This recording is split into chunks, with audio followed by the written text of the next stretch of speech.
Aku bekerja di sebuah perusahaan yang ada di tengah pusat kota yang ada di Jawa Barat. Ketika itu, aku benar-benar tengah lelah bekerja. Namun, aku teringat, hari itu aku tidak membawa kendaraan.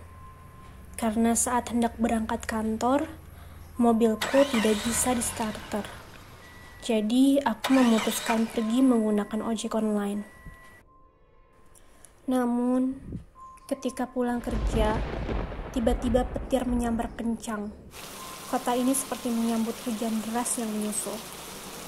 Karena tidak mungkin untukku menggunakan ojek motor, maka aku memutuskan untuk memesan taksi online.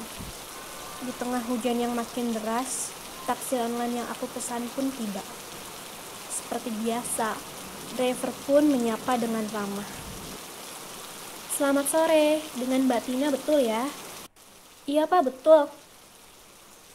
Tak disadari, sapaan ringan tersebut membawa aku dan driver tersebut dalam sebuah obrolan yang panjang. Sambil menatap kaca jendela yang masih ditutupi dengan tetesan hujan, driver tersebut menceritakan sebuah cerita yang cukup membuat bulu kuduku merinding. Cerita yang dialami temannya beberapa bulan lalu. Kita sebut saja teman driver tersebut adalah Bapak Iwan. Saat itu pukul 7:30 malam. Pak Iwan adalah seorang driver ojek motor online. Pak Iwan mendapat orderan dan diminta dijemput di sebuah rumah sakit besar yang ada di kota ini. Saat melihat aplikasi, tujuan konsumen minta diantar ke daerah yang jaraknya kurang lebih 12 km. Dan kebetulan searah dengan rumah Pak Iwan. Ya, sekalian pulang, beruntung nih dapat orderan yang searah, kata Pak Iwan dalam hatinya begitu. Sesampainya di titik penjemputan, Pak Iwan disapa oleh 3 orang pria. Namun sebelumnya dari kejauhan terlihat salah satu pria dari 3 orang tersebut menggantungkan lengannya di bahu kedua pria lainnya. Terlihat pria itu terpejam dengan wajah sangat pucat. Atas nama Pak Teguh ya? "Oh iya Pak, betul." Pak, diantar sesuai titik ya. Ini kebetulan kakak saya sedang sakit. Badannya lemes, mau dibawa pulang aja. Tapi takut jatuh di jalan. Diikat aja ya Pak, di pinggang Bapak. Ini pakai samping. Saat itu Pak Iwan agak bingung, karena pikirnya berbahaya bagi orang yang sakit dan badannya lemas seperti itu, dibonceng dengan motor dan hanya diikat dengan samping.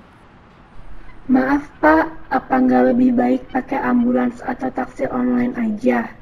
Takutnya kalau tetap pakai motor, walaupun udah diikat sama samping, masih tetap jatuh. Mendengar perkataan Pak Iwan tadi, 2 pria tersebut saling bertatapan, dan salah satunya menjawab, Kita nggak ada biaya untuk pakai ambulans atau pesen taksi online Pak. Tolong ya Pak, nggak apa-apa kok, pasti aman, diikat juga. Kami mau urus administrasi dulu, tapi masalahnya kakak saya ingin cepat pulang. Jadi kita minta tolong ya Pak. Dengan perasaan kasihan, Pak Iwan pun mengiyakan. Pak Iwan berangkat dengan mengikatkan pria tersebut ke pinggangnya. Di perjalanan semua sama sekali tak ada percakapan antara Pak Iwan dan pria tersebut. Hanya suara lalu lalang kendaraan yang masih ramai malam itu. Pak Iwan pun segan untuk melontarkan pertanyaan atau sekedar basa-basi. Perjalanan memasuki kawasan yang mulai sepi. Tempat pengantarannya berada di daerah atas kota ini. Daerah yang merupakan akses jalan menuju ke sebuah gunung. 30 menit telah berlalu. Kini suasana menjadi benar-benar hening. Hanya suasana khas keheningan malam saja yang terdengar.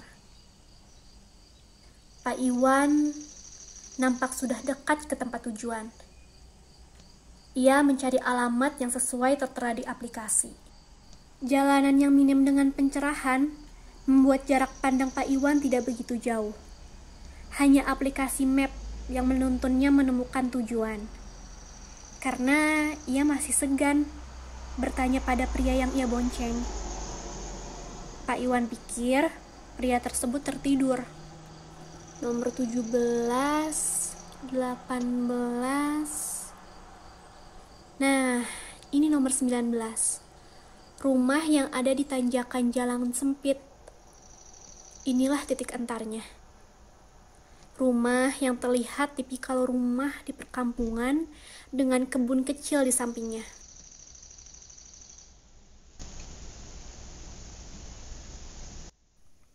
Namun, ketika Pak Iwan hendak masuk ke pekarangan rumah tersebut, Pak Iwan melihat ada bendera kuning yang dipasang di pagar rumah. Pak Iwan mulai tidak enak hati dan perasaannya bercampur aduk. Beberapa orang keluar dari rumah menyambut kedatangan mereka. Ayo, cepat, bawa ke dalam. Sepertinya Pak Iwan mulai mengerti dengan keadaan ini. Namun, ia tidak ingin berprasangka yang macam-macam atas ketidakpastian. Akhirnya Pak Iwan bertanya kepada seorang ibu yang tadi keluar dari rumah. Maaf Bu, Bapak tadi sakit apa ya? Terus yang meninggal itu siapa?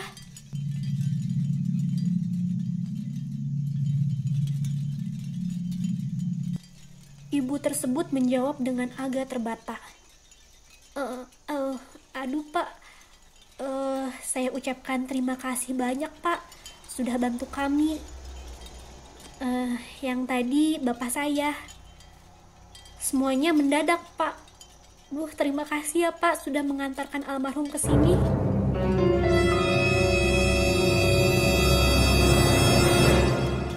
Hah? Almarhum Bu? Jadi dari tadi saya jemput di rumah sakit, beliau sudah meninggal.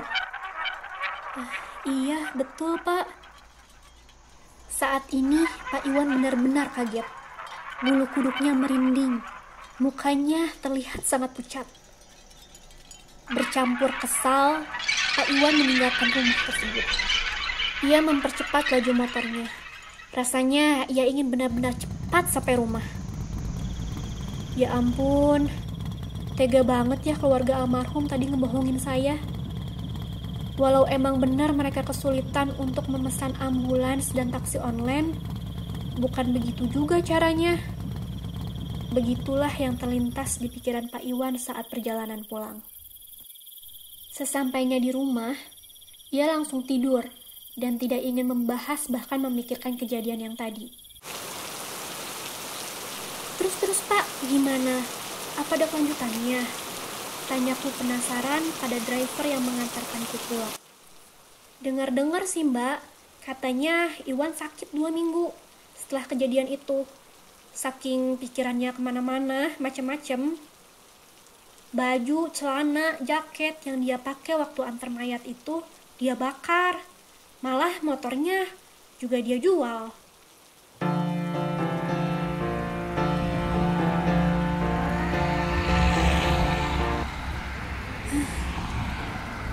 Sungguh cerita unik yang telah menemaniku seperjalanan pulang. Tak terasa rumahku sudah dekat. Hari ini aku mendengar cerita menarik di balik sebuah tanggung jawab dan resiko sebuah pekerjaan. Senang, sedih, bahkan kejadian yang cukup menantang nyali ternyata juga dirasakan oleh para driver ojol ini. Aku hanya berharap Pak Iwan selalu sehat dan tetap semangat bekerja.